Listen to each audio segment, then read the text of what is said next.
안녕하세요. 2025년 9월 20일입니다. 자, 저희가 공유받은 자료들 바탕으로요. 지난 한 주, 그러니까 9월 15일부터 19일까지죠. 국내 증시 정말 뜨거웠던 순간들을 좀 집중적으로 파헤쳐 보겠습니다. 진짜 뭐랄까 롤러코스터 같았다. 이 표현이 전혀 어색하지 않았어요. 변동성이 생당했죠. 네, 맞습니다. 정말 다이나믹한 한 주였습니다. 특히 많은 분들이 이거 궁금해하실 것 같아요. 그 미국 연준 FOMC 회의 결과 발표하고 나서요. 시장이 왜 그렇게 강하게 튀어올랐다가 또 금방 주춤했는지, 그 과정에서 우리가 뭘 봐야 하는지, 핵심은 뭔지, 오늘 그 복잡했던 시장 속내를 좀 시원하게 풀어보겠습니다. 네, 좋습니다. 보내주신 그 FOMC 후 롤러코스터 증시 요약과 전략 자료, 이걸 중심으로 이번 주 시장 움직임의 핵심 동력, 특히 각 투자 주체들 있죠. 이들의 속셈이라든가 아니면 증시 주변 자금의 그 묘묘한 흐름까지 좀 깊이 있게 들여다보겠습니다. 단순히 뭐 지수가 오르고 내렸다 이걸 넘어서요. 그 안에 숨겨진 의미, 그리고 앞으로 시장 방향을 가늠해 볼 만한 그런 단서들을 좀 찾아보는 시간이 될 겁니다. 네, 여러분께서 시장의 큰 그림을 꿰뚫어 보시는데 필요한 정보들을 좀 뽑아내 드리겠습니다. 좋습니다. 그럼 바로 본론으로 들어가 보죠. 2025년 38주차 증시 상황 자세히 좀 분석해 주시죠. 한마디로 하면 FOMC 안도감, 이게 연료가 돼서 시장을 확 밀어 올렸는데 동시에 또 차익 실현이라는 브레이크도 꽤 강하게 작동했다. 뭐 이런 주간이었네요. 정확합니다. 일단 코스피부터 좀 보면요. 주간으로 1.46% 상승해서 3,445.24에 마감했습니다. 네, 1.46% 상승. 근데 이 상승의 1등 공신은 뭐니 해도 외국인이었어요. 주간 기준으로 무려 1조 9,119억 원. 우와, 1조 9천억이요? 네, 엄청난 규모의 순매수를 기록하면서 시작을 아주 강력하게 견인했죠. 특히 그 화요일 9월 16일이었는데 이날 하루에만 1조 7천억 원 넘게 샀어요. 하루에 1조 7천억이요? 와, 그건 정말 이례적인데요? 그렇죠. 정말 보기 드문 집중 매수세였습니다. 이 1조 9천억 원이라는 자금이 혹시 그 성격에 대해서 자료에 좀 더 나온 게 있나요? 뭐 예를 들면 특정 섹터를 확 샀다거나 아니면 뭐 그냥 지수 추종하는 패시브 자금 성격이었다거나. 좋은 질문이십니다. 자료를 보면요. 이번 외국인 매수세는 뭐 특정 섹터에 딱 국한됐다기보다는 좀 전반적인 위험자산 선호 심리가 회복되면서 들어온 약간 광범위한 매수세, 이런 성격이 좀 보였다고 분석합니다. 다만 그 FOMC 결과 발표 직후에는 반도체나 자동차 같은 대형 수출주 중심으로 매수가 좀 집중되는 경향도 일부 나타났다고는 해요. 아, 대형주 중심으로? 네. 그러니까 FOMC에서 금리 인상 시점을 뭐 예상보다 좀 늦출 수 있다, 이런 신호, 그리고 자산 매입 축소, 그 테이퍼링 속도 있잖아요. 이것도 좀 조절할 수 있다, 이런 여지를 남긴 점, 이게 시장에서는 상당히 비둘기파적으로 받아들여진 거죠. 그렇죠, 그렇죠. 바로 이 점이 위험자산, 특히 한국 증시에 대한 외국인 투자 심리를 크게 개선시킨 결정적인 계기가 됐다, 이렇게 풀이됩니다. 그렇군요. 그러니까 FOMC의 구체적인 내용, 그 금리 인상 지연 가능성하고 테이퍼링 속도 조절 가능성, 이 안도감이 외국인들 지갑을 확 열게 한 직접적인 원인이었다, 이거네요. 네, 맞습니다. 근데 그렇게 강하게 오르다가 또 주 후반에는 상승폭을 좀 반납했잖아요. 그 이유는 뭐였을까요? 네, 바로 그 점이 이번 주 시장의 또 다른 핵심 포인트입니다. 목요일에 FOMC 결과 발표되고 나서 안도감에 3,461.30까지 갔어요. 직전 고점 돌파를 시도한 거죠. 네, 3,460선 돌파 시도. 그런데 금요일에는 바로 차익 실현 매물이 좀 쏟아지면서 주춤했습니다. 이게 뭘 의미하냐면 그 3,460선 부근이 기술적으로나 심리적으로나 상당히 좀 의미 있는 저항선이다, 이걸 다시 한번 확인시켜준 셈이에요. 자료에서도 이 구간에서의 매물 소화 과정, 이게 앞으로 추가 상승의 중요한 관건이다, 이렇게 지적하고 있습니다. 아하. 그러니까 불확실성은 해소됐는데 단기 급등에 따른 부담감이랑 전고점 저항, 이게 맞물리면서 약간 숨고르기에 들어간 모습이다, 이렇게 볼 수 있죠. 코스피는 외국인의 진짜 강력한 매수세로 움직였다면 코스닥 시장은 완전 다른 그림이었네요, 보니까. 자료에 코스닥은 개인이 주도했다고 나오는데 주간 2,347억 원 순매수에서 지수 상승을 이끌었다니 코스피랑은 정말 정반대 수급인데요. 이건 어떻게 봐야 할까요? 네, 정확히 보셨습니다. 코스닥은 주간 1.89% 상승해서 863.11로 마감했고요. 이게 코스피보다 상승률이 더 높았죠. 네, 더 높았네요. 근데 수급을 보면 외국인은 1,710억 원 순매도했고요. 기관은 460억 원, 소폭 순매수. 이거랑 완전 대조적으로 개인이 매수세를 주도했습니다. 이 현상은 뭐 몇 가지 측면에서 볼 수 있을 것 같아요. 첫째는 FOMC 이후에 대형주 중심의 코스피 랠리에서 약간 소외됐던 개인 투자자들이 있잖아요. 이분들이 상대적으로 가격 부담이 좀 덜한 코스닥 중소형주로 눈을 돌렸을 가능성. 아, 그럴 수 있겠네요. 둘째는 특정 테마주나 성장주에 대한 개인 투자자들의 선호도, 이게 여전히 높다는 걸 보여주는 거죠. 자료에서도 뭐 일부 바이오나 게임 관련 종목의 개인 매수세가 좀 집중됐다, 이런 분석이 있습니다. 코스닥 주중 움직임도 좀 독특했네요. 주 초반에는 좀 부진하다가 FOMC 결과 나온 목요일, 금요일에 확 강하게 반등했고 특히 금요일에는 거래 대금이 11조 원까지 늘었다고요? 와, 활기를 띄었네요. 네, 그 점도 중요합니다. 주 후반의 그 강한 반등, 그리고 거래 대금 증가, 이건 개인 투자 심리가 FOMC 이후에 확실히 좀 개선됐다, 이걸 보여주는 강력한 증거라고 할 수 있어요. 그러니까 코스피의 외국인 주도 랠리, 이거와는 좀 별개로 코스닥 시장 자체의 동력이 좀 살아나고 있다, 이런 신호로 볼 수 있는 거죠. 외국인이나 기관 영향력이 절대적인 코스피와는 달리 코스닥은 역시 개인 투자자들의 힘이 여전히 큰 영향력을 발휘하는 시장이다. 이 점을 다시 한번 확인시켜주는 겁니다. 네, 수급 주체별 움직임도 참 흥미로운데 증시 주변 자금 흐름, 이것도 빼놓을 수가 없죠. 고객 예탁금이 한 주 만에 2조 6천억 원 가까이 늘었다는 거, 이거 정말 놀라운데요? 그렇습니다. 고객 예탁금이 2조 5,947억 원, 거의 2조 6천억이죠. 이게 급증해서 총 73조 6,065억 원 수준에 달했습니다. 73조. 와. 이건 시장에 언제든 투입될 수 있는 대기 자금이 어마어마하게 풍부하다, 이런 의미고요.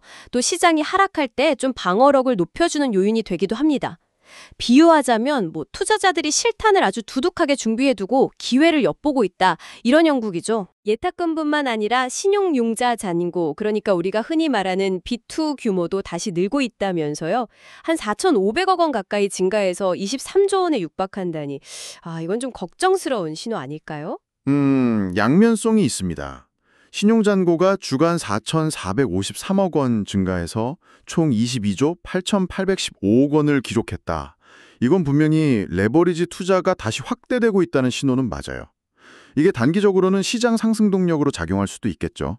하지만 반대로 시장이 하락 국면으로 전환되면 이게 반대매매 물량으로 쏟아져 나올 수 있거든요. 그러면 하락폭을 더 키울 수 있는 잠재적인 위험 요인이기도 합니다. 네, 그게 무섭죠. 그렇죠. 자료에서도 이 부분에 대한 경계심을 좀 늦추지 말아야 한다, 이렇게 강조하고 있습니다.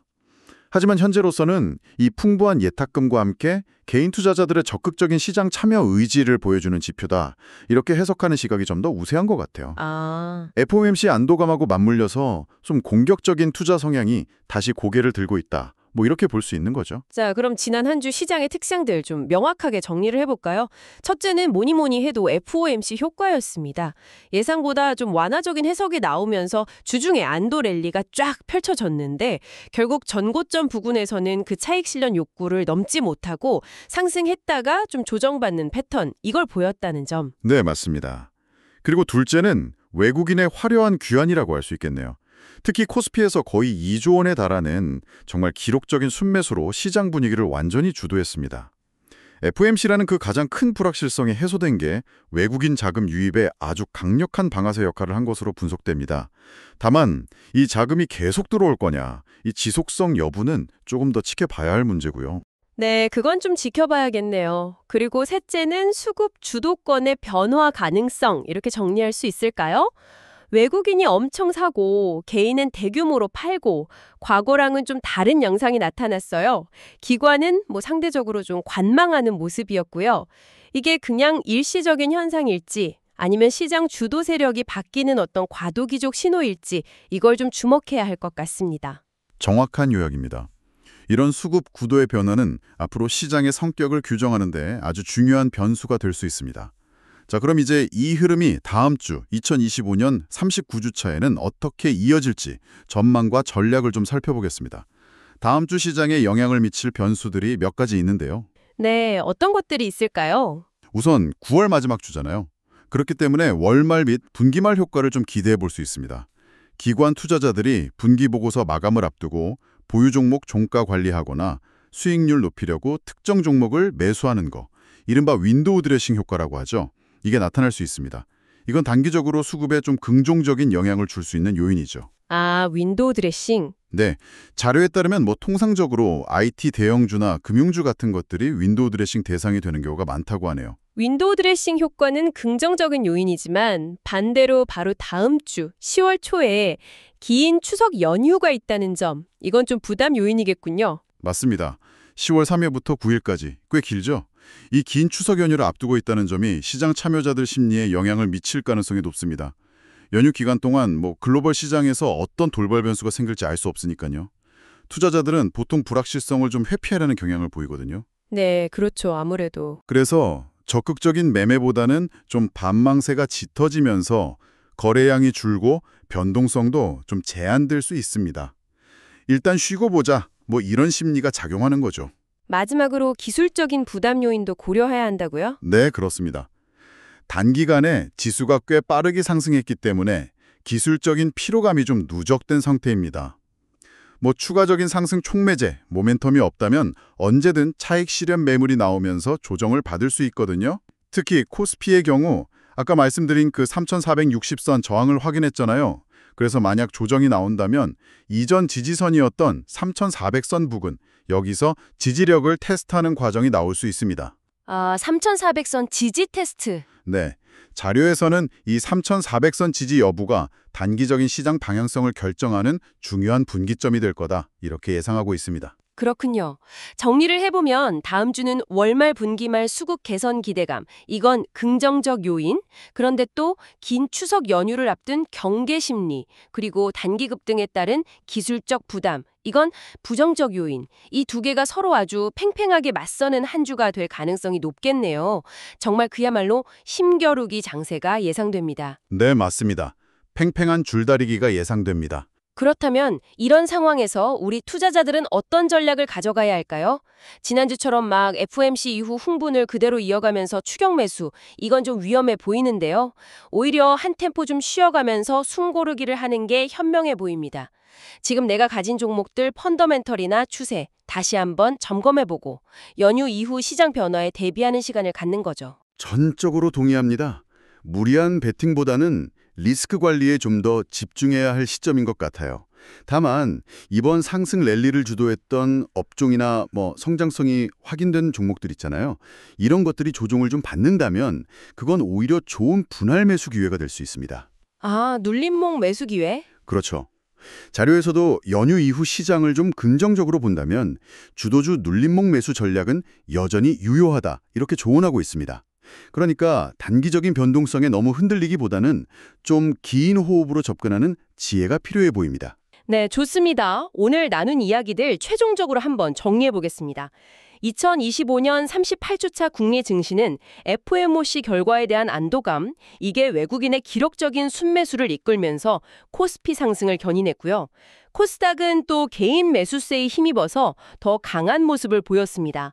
하지만 주 후반으로 갈수록 전고점 부근에서 차익 실현 압력도 만만치 않았다는 걸 확인했고요. 풍부한 유동성은 참 긍정적이지만 레버리지 증가에 대한 경계심도 필요하다는 점, 그리고 다음 주는 월말 분기말 수급 효과와 긴 추석 연휴를 앞둔 관망 심리가 교차하면서 변동성 속에서 좀 숨고르기 장세가 펼쳐질 가능성이 높다. 이 점을 염두에 두셔야겠습니다. 네, 오늘 분석에서 가장 흥미로운 질문거리 하나 던져드리고 싶습니다. 네, 어떤 걸까요? 이번 주에 외국인은 강력하게 사자에 나섰고 개인은 팔자에 집중하는 모습이 아주 뚜렷했잖아요. 네, 정말 극명했죠. 과연 이런 수급 주체의 역할 변화가 FOMC라는 특정 이벤트에 따른 그냥 단기적인 해프닝일까요? 아니면 시장의 주도권이 장기적으로 이동하는 어떤 구조적인 변화의 시작을 알리는 신호탄일까요? 이 질문에 대한 답을 스스로 한번 공인해 보시면 앞으로 시장을 읽는 눈이 더 깊어지실 겁니다. 추석 연휴 이후에 시장의 운전대, 과연 누가 잡게 될지 지켜보는 것도 아주 흥미로운 관전 포인트가 될 것 같습니다. 네, 정말 생각해 볼 만한 질문이네요. 자, 오늘 저희가 분석해드린 내용은 제공해주신 자료에 기반한 정보입니다. 여러분의 투자 결정에 도움을 드리기 위한 참고 자료임을 다시 한번 말씀드립니다. 모든 투자의 최종 결정은 투자자 본인의 판단과 책임하에 이루어져야 한다는 점 반드시 기억해 주시기 바랍니다. 네, 맞습니다. 시장 상황은 뭐 언제든 예측 불가능하게 변동할 수 있으니까요. 실제 투자를 실행하시기 전에는 반드시 추가적인 정보를 확인하고 신중하게 분석하시길 권해드립니다. 필요하시다면 금융 전문가의 상담을 받아보시는 것도 좋은 방법이고요. 네. 저희가 참고한 자료의 데이터가 항상 완전하거나 절대적으로 정확하다고 보장할 수는 없다는 점도 유념해 주시면 감사하겠습니다.